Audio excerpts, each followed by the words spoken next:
Hello, hello, hello. Okay.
It's not just on there. If you hit Windows P.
Hello everyone, good evening. Welcome to Soapbox. So this is the 7th Soapbox that DesSoc runs, and welcome to the series of talks on the theme Embracing Failure. So we have 4 different speakers today, and thank you for all coming along. So first we wanted to mention Innocent. So you might have seen the smoothies on the side. Feel free to take as much food as you want. And they've sponsored us for this event, and they were really excited, and they thought it was a really important topic to talk about failure, because a lot of the events that we see, a lot of the talks are about success, but it's also good to acknowledge that sometimes things do go wrong. So if you haven't heard of Soapbox before, this is what it stands for. So this crate is what people used to stand on to do political speeches or express any opinions that they had.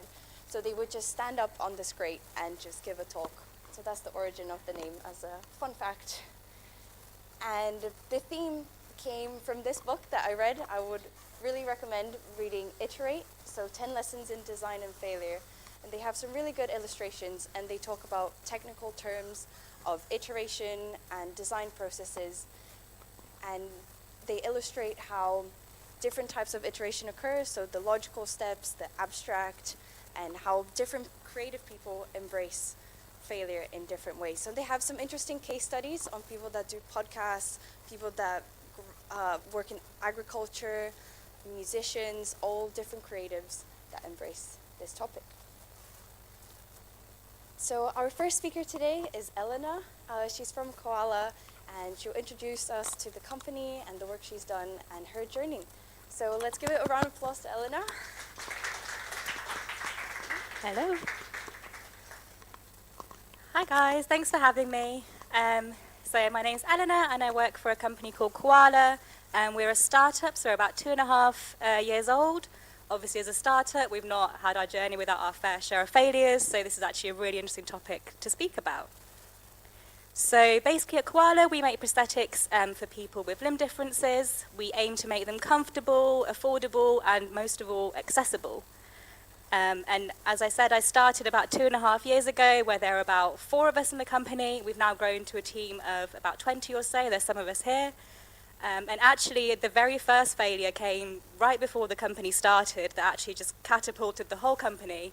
And it started when Nate, so our founder, who's the guy on the right holding the koala, so he studied mechanical engineering at Imperial.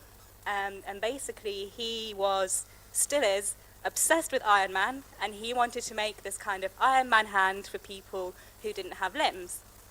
So, as you can see here, this was his final prototype. So it's this kind of movable, really cool robotic hand, all the wire, sensors, everything he could think of on it.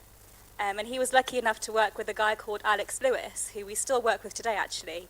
Alex is a quadruple amputee, and said, yeah, I'll test it for you, give you my feedback. So Alex tested his final prototype, and he said, you know what? I don't like it. It's too bulky, it's too heavy, it's just not doing what I want it to do. I don't feel comfortable wearing it. But there was one little glimmer of hope. So on the palm of the hand, Nate literally bought a little £1 pen clip from Amazon, stuck it on the palm, so Alex could literally clip in and out of his pens. And Alex said, you know what? I love that. And Nate was like, what about all the fingers and the electronics and all the wires? And Alex was like, you know what? I just don't need it. I literally want something that's comfortable, easy to use, really simple. So in essence, his project was a bit of a fail. Probably got him his first, but not really great for user feedback. So Nate was like, he said, you know what is it you actually want? Tell me, and I'll start again. I'll try and make something that's actually useful for you. And Alex said, you know what? I just want to get home, chill out with my family and just have a glass of wine. That's all I want to do is just hold a glass of wine.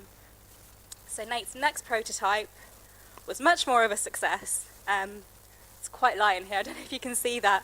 So it was basically the opposite of his first prototype. It was this kind of soft sleeve that Alex could literally slip into. All this did was hold a glass of wine, and Alex absolutely loved it. So following that, he thought, okay, what our product needs to be is simple, comfortable. So he made these kind of textile sleeves and tools on the end which you can clip in and out of. So this next one is one with Alex writing on it. So I guess the key here is Nate really acted on it fast. He saw it was a fail, he thought, I'm not going to be stubborn and just carry on with it. I'm going to make something quick. And actually, so this is our current product.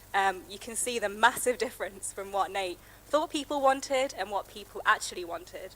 So they didn't want any of this kind of bulk and sensors and wires. We've literally stripped it back to something really simple. People can just slip in and when they get home into their prosthetic, clip whatever tools they want onto it, and off they go. So in terms of failure and design, I guess the key lessons here are fail fast. This is something that I live by every day. Whenever we get a kind of idea, we'll sketch it, and then we'll grab whatever we can, cardboard, paper, tape, literally anything, get a prototype together, get it to the user, and get your feedback. This video here is kind of crazy. We laid out every prototype that we've made for 2.5 years, and every single one we thought, this is going to be the one. The user's going to love this one. How wrong we were. Little dog in there. I mean, as you guys all know, obviously you need to prototype to get to the one you want, but the key here is do it quick, because it's going to fail. Something's going to be wrong with it. Just make as many prototypes as you can, get your users' feedback, and that way you can proceed even quicker. Ooh. And so that kind of leads me on to my next, I guess, in design, failure is important because failure is feedback. You're going to show it to people. They're not going to like it. Sometimes they won't want to tell you they don't like it. You have to kind of drag it out of them. But whenever they say, you know, this bit's not quite right, this bit's too heavy, it's too big, we love that. That's brilliant. We need that kind of feedback. So you need to not get knocked back by it. It's feedback that you need to work on. And eventually, if you keep taking on that feedback, you're going to get to something that really works. And as I said, we've been going for about 2.5 years. Had our fair share of failures that I could probably talk about for hours, but I've been told I have 10 minutes. So I'm going to say kind of our biggest failure that led to a success, I guess. So this was us about 2 years ago. We made our first prosthetics, it's like gardening tools and bottles, a table tennis bat, and we were like, amazing, this is really cool. We've had like 50 users try them, they love them, you know, we've cracked it. We're going to sell them online. Everyone's going to buy them. So we put them online, no one was buying them. We thought, okay, what is it? We've kind of got our product, we're really happy with it, we've failed enough times for it to, you know, to be a success. So we really need to change our whole kind of business strategy. And actually from that, it came into this kind of company mission that we have. So we started a thing called Project Limitless. And this was a mission to get every child in the UK a prosthetic for free if they wanted it. We're currently delivered about 500 sleeves to kids.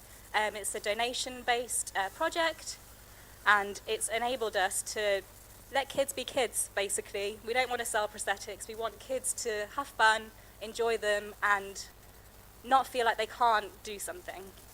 As well as accessibility, we want people to feel like if they want something, they can have it. And really, if it wasn't for the failure of us just trying to sell online, this would have never happened. And this is something that we're massively proud of. We also do a lot of events which came from that. So again, rather than just selling online, we meet up. We've built this whole community of users, parents, kids, other prosthetic companies. And yeah, it's kind of amazing. I would have never imagined 2 years ago that this is where the company would have been. So I guess to summarize, fail fast is my main one. Just get it out of the way, because you're going to fail. Just do it quickly and move on. Failure is feedback. If you can get user feedback, do it as soon as you can and as often as you can. And failure is just success in disguise, but that's as long as you act on it really quickly. And they're my kind of what I've learned from being in a startup. Thank you.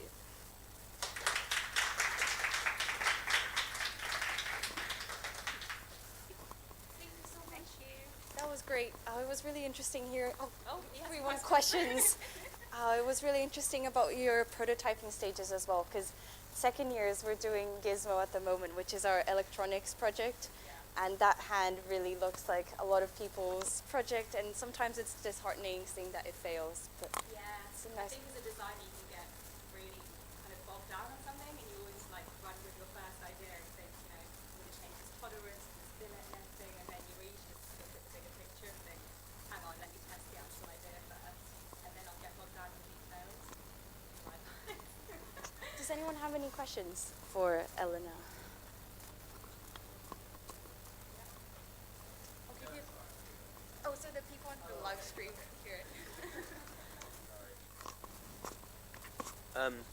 Yeah, what kind of are we going to have to pass this back as well? What's okay, right? What is your kind of business model? Is it one arm per person, or do you have like interchangeable hands, or is it kind of, because obviously it's quite direct, the applications of each prosthetic. Usually, people often make prosthetics to be very generalised, but I think what you're doing really well is having very specific tasks. Yeah. Different things. So is it that you have different attachments, or is it that you just sell singular arms to different people? Yeah, is this on? Yeah. So a bit of both. So we have kind of generic tools that people can clip in and out of, so things like writing and eating. But actually something that's great is if a kid, their parent kind of emails us and they're like, my kid loves horse riding or cycling or kayaking, and we've just not found something that's right, we will always make the time to kind of try and design something bespoke for them that could actually eventually help even more people. So we kind of, our doors are always open to a kind of collaborative approach. So we'll have the generic tools to fit most people, but what's amazing is we'll always listen to users and what they want, and we keep making products every single day, new ones, if that answers your question. Yeah, that's great, and I imagine that means you can kind of build up a database of all these different things and then just be able to print them off or make them really quickly and adapt them for different people. Yeah, that's really cool. Thank you. I wanted to ask, when you did put your product online, how long did it take for you to then decide, okay, this isn't working, and also what wasn't working? Like what kind of were the reasons for it? Yeah. So lots of different ways I can answer this. We tend to kind of go by the numbers approach. If enough people say that it's an issue, then I guess you kind of have to change it. What we really love doing is just inviting people in. So rather than saying, what don't you like about it? We'll invite someone in, we'll watch them use it, and we'll just see things that they wouldn't have even said. So things like, even simple things like, so our very first prototype had these kind of boa dials on them that like tighten the sleeve on. Some people just couldn't reach them, something they might not have told us if we just asked them. Or people were putting them on upside down, which is quite funny. Like that happened all the time. They'd put on their sleeves and they'd be like, it's not quite right. And we'd be like, that's our fault that we've designed that wrong. It's quite funny when you just see such obvious things like that you don't realize when it's just you and the team working. But yeah, again, we're just making changes all the time, things that we haven't realized. And we're so lucky to be able to just chat to users, to even just call them up or text them or ask them to try prototypes. We're really lucky in that.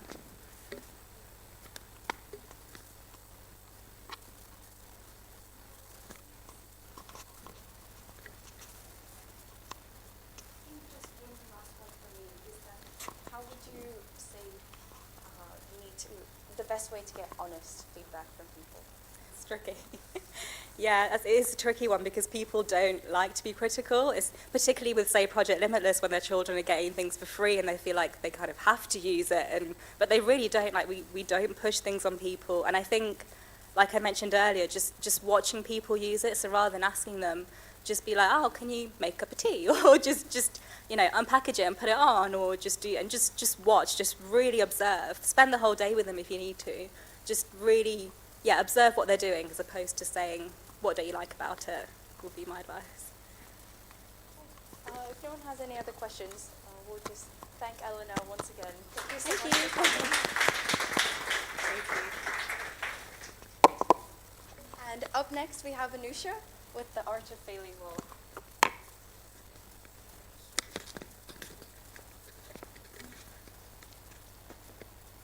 Okay, so hi everyone. I'm a second year design engineering student, for those of you who don't know me. Quickly, where I came up with the title. I went to a school of essentially hysterical perfectionists. No one here is from my school, right? Okay, good. But yeah, so I went to a school where everyone was obsessed with getting 100% all the time, and if they didn't, there would be breakdowns, and bad ones, all the time. So I started to realize that even when you fail, there is a way of failing well. And I know throughout this talk I'm going to give the impression that I actually know how to fail well and I actually follow my own advice. I don't, but I'm trying to. So the first thing I found that we have to do is you've got to figure out what kind of failure you've actually had. There's something that I call a mechanics failure. Things like you don't understand how something is working. Now that isn't an actual failure because you can understand it. You just need a bit more time. And yes, okay, you might not have enough time before the exam happens, but that doesn't mean you failed at understanding it. It just means you needed more time. Now the next kind of failure there is what I call a computing failure or an electronics failure. The ones we all have when you're trying to make a piece of code work and you're sitting there for like weeks on end and you're not doing anything and you've just broken 3 more things when you're doing it. And if we all remember like computing 2 last year, like I feel like we all did this. Again, not a real failure because you can fix it. Yes, you might not get it fixed in time for the deadline, but sorry. As long as you work at it, you are going to find a solution. And the good thing about those is there are about 500 solutions you could possibly have. It's just matching them together in a way that does exactly what you want it to do. And the third type of failure, which is the one that I struggle most with. They're the subjective ones. They're the ones like you think the design of a page, like your layout looks amazing, and then someone looks at it and goes, no, that's terrible. Although no one ever actually says that, but you know, your professors might. Now that is what I found the most difficult type of failure to deal with. Because there's nothing you can do about that one. You just think that it looks great, and someone else just thinks that it doesn't. When they're so subjective, it can become very hard to figure out, am I doing the right thing? So what I've learned is at some point, you've just got to develop enough confidence in yourself and your own design ability to say, yes, okay, I think this looks good, and yes, okay, other people aren't going to like it, no matter how good it is. So all these failures that I've talked about, or categories of failures as it were, one thing I've come to realise is that they're not really all failures, because there is a way around them. Or you just have to accept that someone else is not going to like it, but you think you've done great. So what I've figured out is until you give up on something, you haven't failed. That is the art of failing well. It's how you can get knocked down 500 times, you still keep going, you still keep trying to understand the problem, or trying to fix the code that won't work, or just trying to improve your own graphic design skills, even if that means spamming your friends till like midnight, which I do. But until you give up, I don't believe you've actually failed. So if we want to know the art of failing well, that is how to not give up. And the fact that we're all in this uni, we haven't given up yet, and we're damn well not going to. Thank you very much.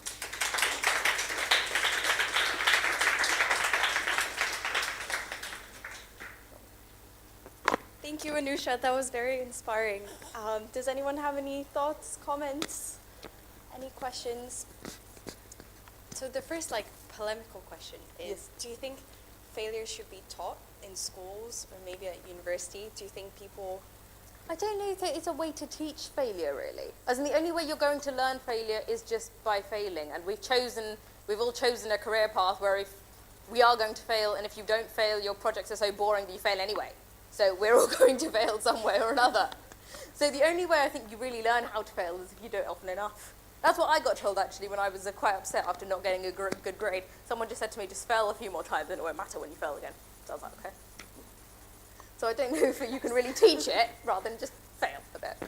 Preferably before you get here, because that's when it seems a lot more stressful.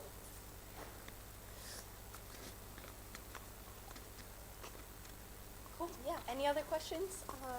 If not, we have our third speaker. Thank you again, Anusha.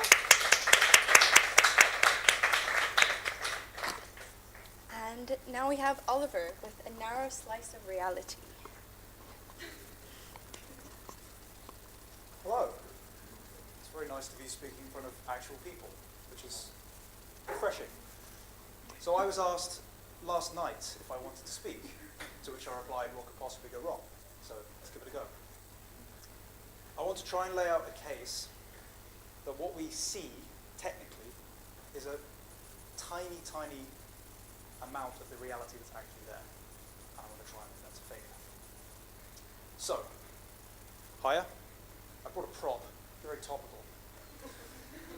What is this, right? Seems like a silly question. Well, it's made out of some stuff. It's made out of matter, right? It's like cardboard or something. What's the cardboard made out of? Like dead trees. What's the trees made out of? You can get to atoms, essentially, is the point, right? That's like going down. So breaking it down, what's it made of? You can also go the other way. What does it sit within?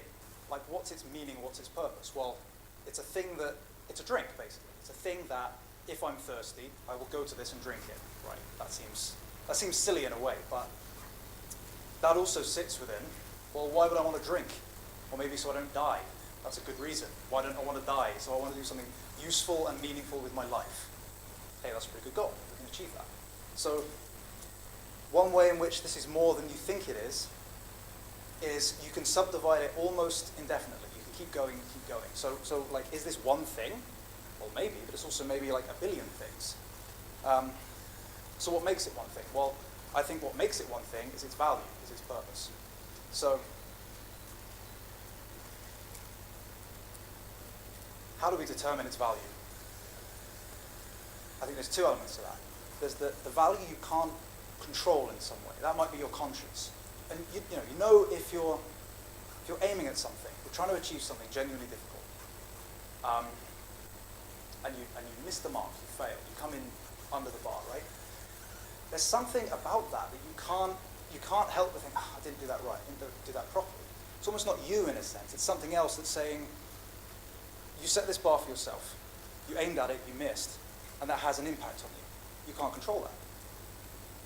I think there's something else you can control, and that's your narrative, that's your story. What do you tell yourself? If I tell myself, I'm thirsty, this is a drink, I'm going to drink it, problem solved, then that's great. If I tell myself, this is full of sugar, it's unhealthy, it's poisonous, not saying it is for the purpose of the sponsors. Let's just get that out there. Well, that suddenly it takes on a different meaning, right? It's no longer this tool that serves a purpose for me, it's something else. But I decided that. It wasn't implicit in the object itself. It wasn't something else. It was purely me that decided that. So how does this apply to failure? Well, what if it's not a drink? What if it's your project? What if it's your startup? What if it's your grade? Whatever it is. There's two stories you can tell yourself. There's actually an infinite number, but let's say there's two. There's what I'm aiming at is genuinely high enough so that if I achieve it, I will be, let's say, proud of that. That will work. Or there's the opposite. There's, I'm not going to try. It's not worth it. It's too difficult. Whatever it is. Well, I think one way of transforming failure is to tell yourself a different story. I think it's that simple. And so I suppose I want to offer that as a tool to use. So I thought Anusha made a brilliant point, which was essentially, if what you're aiming, I'm trying to think this through live, it's pretty tricky, but I think aim high, and yeah, that was it. So aim high, and you will necessarily fail. Because if you're aiming high enough, it means it's not easy, it's not been achieved readily before, that's what makes it valuable. And you get to decide that. You get to decide what you aim at. So go ham. All right. Thank you.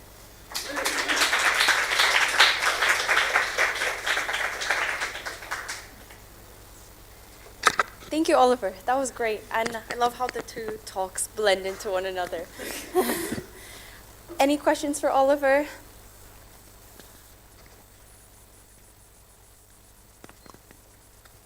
Thank you. Yeah, it's interesting what you're saying. I think it's almost along the lines of, because you were talking about what you can control in your attitude. It's almost like you can define success not by the product of your efforts, but by the efforts themselves. So if you're putting yourself in an environment where you can be focused for 6 hours a day and you can do, really focused work on something and you can try and improve it, that's such a valuable thing in itself, not just the product, and that's how we improve as engineers. It's not by the things we make, it's by the focus we spend, yeah, that kind of thing, right? It's about what you can control, not what you can't, which is, this thing's broken, or that thing didn't print correctly, or that, yeah. Is there a question in there? Well, they said thoughts/question, so I thought that was okay. But okay. Yes. Do you agree? There you go. That is a question now. I think I think there's an interesting paradox that I've come across many times, like recently, which is if you really want to achieve something that's difficult, there's two things you kind of need simultaneously, right? Like, let's say for me to come up here and speak, essentially, what do I need? Well, I need to want to do it. I need to care enough. It needs to be worth doing, which means it's like a high bar I set myself, in a sense, which means like that's terrifying. It's bloody terrifying, right? And the higher the goal, the more terrifying it is. So like, what's the highest goal, let's say? I want to be a good person. Like, Jesus, what does that mean? What does that look like? You will always fall short of that, in a sense. So you need to be extremely focused on the outcome, in a sense, but you also need to be, if I was just focused on the outcome, I'd be like, well, there's so many things that go wrong, it's not worth it, I'll come up here, I'll embarrass myself, it'll all be nonsense, like, why even bother? So I think simultaneously you need to really care, and also not care at all. And it's bizarre, and I don't know how to reconcile it, but I think that's the way to do it. And I think you can apply that to a lot of things that are really worth doing. Like if it's worth doing, you're going to be terrified out of your skull about doing it, right? Like necessarily. But if you let that stop you, then I guess you failed. So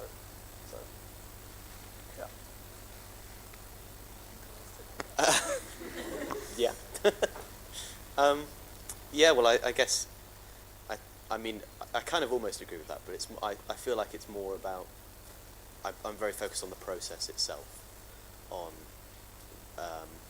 and the product is the secondary thing to that, as much as it is obviously important because that's what you're doing it for.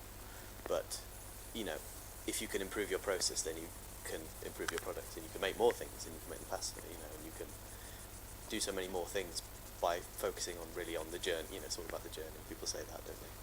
I don't disagree. I think that's a great answer. Yeah. Thank you once again, Oliver.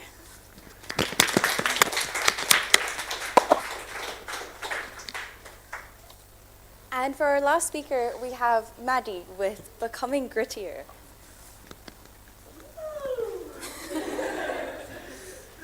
Thank you. How do I control the arrows? Okay, hello everyone. I've actually got a script, which I feel outdone by the two previous soapboxes. But yeah, it's been great speeches so far, and I hope everyone's enjoyed them. Okay, so I'm going to be talking about becoming grittier as a concept today. So I'm Maddie, I'm in D4, and if that doesn't qualify me for talking about failure, then I don't know what does. So yeah, I was going to make a joke about my star sign, but popular consensus, it wasn't funny, so move on. That's how you fail properly. So just a bit of context. So I find this quite funny that more people have a fear of failure than they do about paranormal activity, which for me is completely the other way around because I hate scary movies and anything paranormal.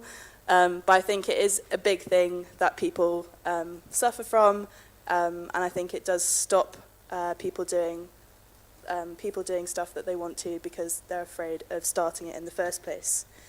Yeah, as well as public speaking and spiders. So hopefully there's no spiders around when we're doing public speaking.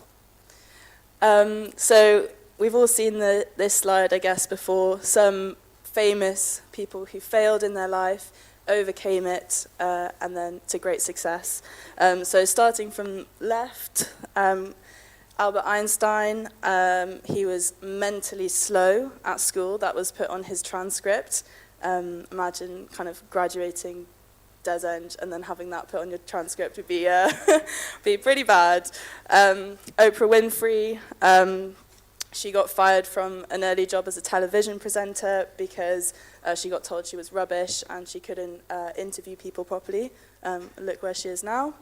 Moving on, we have Michael Jordan. He got kicked off his high school basketball team because he wasn't good enough. And Walt Disney also got fired from his first job at a newspaper because he wasn't creative enough.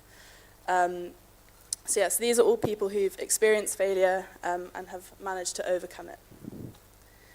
And of course, let's not forget our talisman, James Dyson. He's had his fair share of failures in the past. He spent 15 years of his early career perfecting that lovely vacuum that he's so famous for. The process resulted in 5,000 prototypes. I'm not sure what number you are at, but it seems like you're quite close as well. So I guess that does prove that there is benefit in failing and failing quick as well. So I do think that failing is ingrained into the des eng mentality. I think the culture of iteration is something that you should accept and enjoy, and ultimately you'll kind of get to a better solution at the end of it. And if you haven't seen some of these prototypes, they're on the ground floor, as in this photo. So yeah, so kind of the way I see it, design and engineering is iteration, and iteration is constantly failing. So if we learn how to get better at constantly failing, then you'll ultimately become a better design engineer. Cool. So how do you overcome failure? So this is where the grittiness aspect of this talk comes in. This is one of my favorite books by Angela Duckworth, and it's basically about grit, and grit being the pretty much the only kind of real quantifiable thing that can kind of determine whether you're going to be successful or not. So Angela Duckworth, just a bit about her. She started her career as a consultant. She then moved into teaching primary school children maths. And then once in this environment, she realized that actually people with the highest IQ, the smartest people in her class, weren't actually the ones who achieved the highest grades. It was the people who put in the most effort. And she's famously said that being gritty is more of a marathon, and if you're a gritty person, it's your stamina that will ultimately serve you well in the end. So, how gritty are we? Everyone, you need to calculate. So basically look at this table and work out kind of which one is most appropriate to you. So for example, new ideas and projects sometimes distract me from previous ones. If it's not like you, then that'd be 5, and if it's very much like you, then 1. I don't know if you guys want time to work it out. Yeah, okay.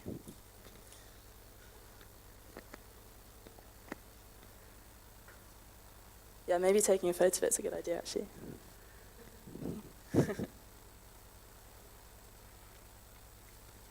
Actually, the next slide's the same, so I'm going to just move. So this is my gritty score. I'm not sure if you guys have worked it out yet.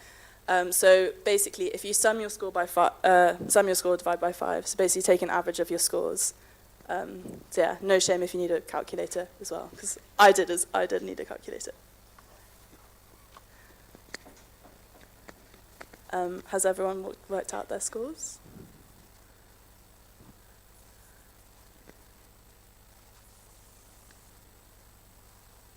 Yeah, okay, cool. So I'm 3.6, which puts me in the 45th percentile, which is pretty bad considering that we're a high-performance university, but, you know, we move.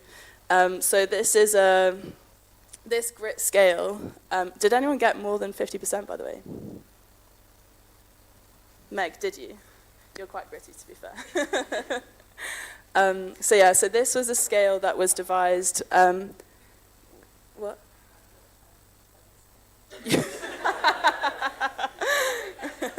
Yeah, so DesSoc president, 100% gritty. Yeah, so basically this scale was devised by the lady who wrote the book, and she devised this in partnership with the US Military Academy kind of training program based in West Point. So they were kind of trying to work out what was a good indicator of, oh my God, 1 second. This is why I don't make a script. So they were trying to work out what was the indicator of a candidate in their training program to succeed, because obviously it's a very grueling program. You know, they were trying to rack their brains. Is it because they're not big enough? You know, they were maybe measuring it on kind of muscle mass. Is it kind of based on previous experience? You know, have they kind of done similar things in the past? Is it their ability to shoot and use weaponry? And it wasn't any of those things. And the only thing that could accurately predict whether someone would finish the military program was this grit scale and their score overall. So something to think about. So on to one of my favourite men in all time, Will Smith. So he, hold on. Okay. So Will Smith famously has said, along many things that he's brought positive into our lives, including Fresh Prince of Bel-Air and some amazing tunes, he has said that the separation between skill and talent is one of the most misunderstood things among high-performing people, and for people also trying to excel at what they're trying to do. So talent you have naturally. You can wake up one day and you can have talent. You don't need to do anything. You'll always be talented at that one thing. And skill is only developed by hours and hours of working on your craft.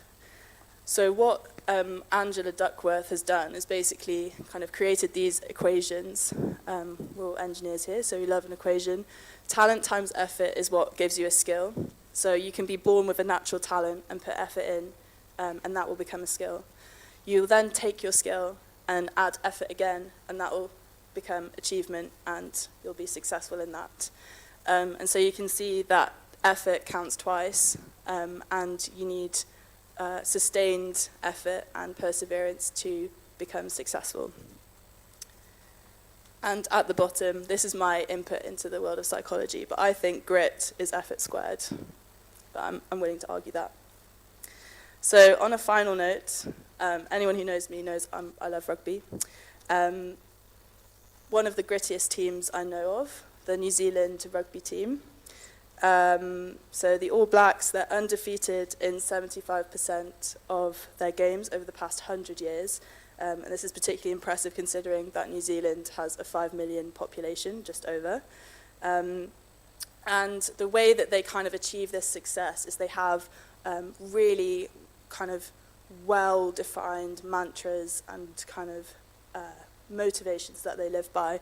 And I really like the 7th one, which is embrace expectations and aim for the highest cloud, which is kind of, I guess, what Ollie was talking about kind of achieving high, and then even if you're failing below that, you're still in a very good position.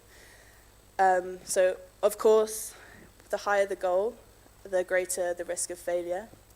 And as we talked about before, fear of failure is a very common thing, can be very debilitating, but also pretty motivating as well.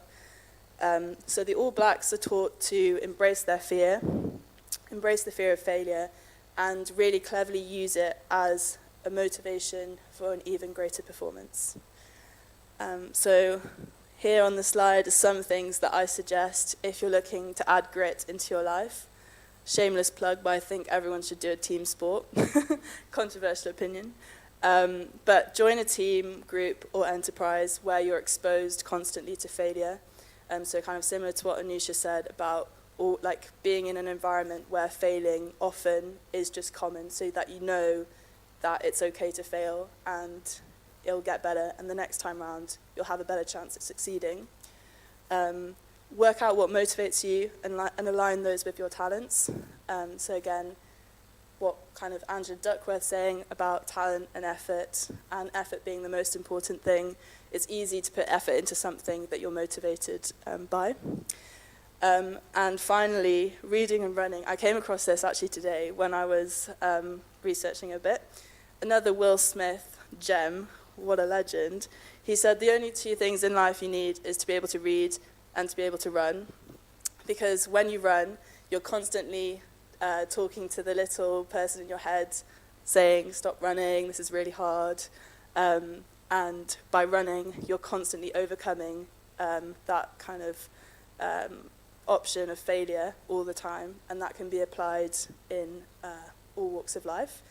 And the other thing that you need to be able to do is read, because no matter how big your problem, someone has already had that problem and written a book about it.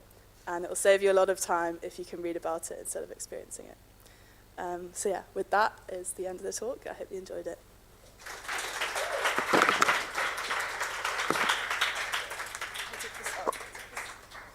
Thank you, Maddie. That was a great and inspiring talk. Just one question. Do you think if we did the grit score for Des Eng people and compared it with other courses at Imperial, how do you think that would relate? Do you think the iterative mindset makes a difference?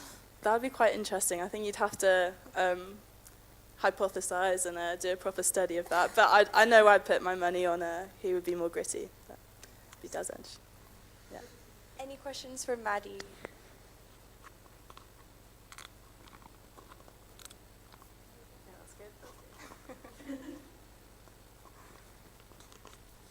I have one question. Do you think there's a point in life where it's too late to learn to be gritty? I don't think so. I mean, I'm only 22, but I'm not that far gone in life. But yeah, I think, we're going to live until we're 100 plus. I'm confident of that, modern science and stuff. And there's lots of time to learn new things, fail at them, try something else, find a talent that you actually never knew you had, maybe when you're 50 years old, and then pursue that. I don't really think there's an age limit on it. As long as you're motivated to learning stuff, then I think it's fine.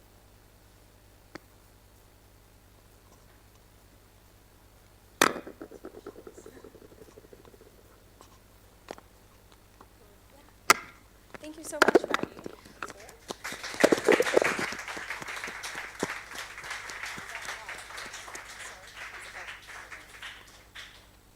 So that's the end of our talks today. So thank you to all of our amazing speakers, and thank you to all of DesSoc for helping organize this.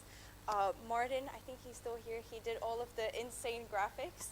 So thank you very much. And I'll just hand over to Anais, our DesSoc president, to do a closing speech. Yeah, thanks everyone for coming. We've got lots of food to finish, so everyone stick around, have some, I think there's still some mulled wine in one of the tins and hot water in the other one. So yeah, also I think a group of us are going to the Union after, if anyone wants to come for a little Des Eng Union trip. Yeah, thanks for coming.